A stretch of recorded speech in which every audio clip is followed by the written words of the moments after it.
This is a big thing for Governor Romney, for Senator Santorum. So again, it's all about momentum. It's all about a narrative. It's all about a path to the nomination.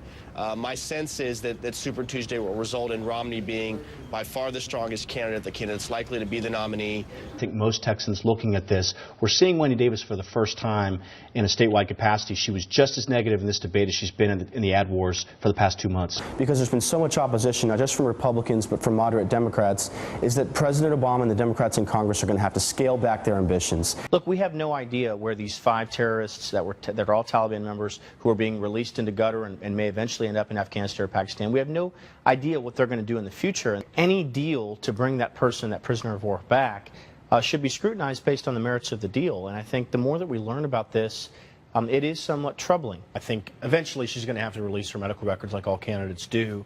That it's more likely going to be a Democratic victory if, minorities, women, and other people Okay, who are... JD. Listen, first of all, the law requires that an ID be provided at no cost. Okay, so you've already said one thing that's fundamentally not right. Okay.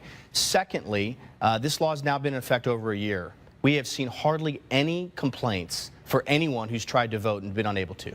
Again, the thing that concerns me about this, Mike, is that this seems like the criminalization of politics. He believes we've accomplished the mission because he's upholding a campaign promise from 5 years ago. That may make him feel good. That may help the anti-interventionist liberal left feel good.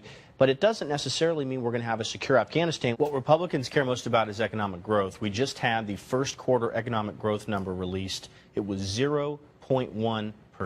This president seems to forget that Congress exists. He doesn't work with them. He ignores them. We just saw 0.1% economic growth in the first quarter of this year. Absolutely terrible economic news.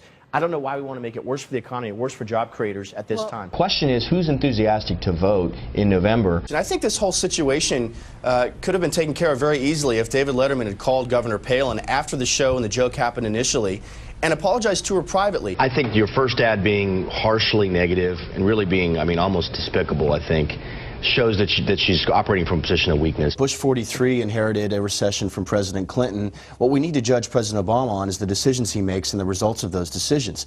President Bush 43 passed tax cuts, and we had a very shallow recession, one of the shallowest in history, because of the decisions he made at that time. The reality is that we are now at carbon emission levels in the United States that we were in 1992. We've reduced our carbon footprint in America. Look, I think if he doesn't believe he needs to go to Congress for authorization, he needs to explain why.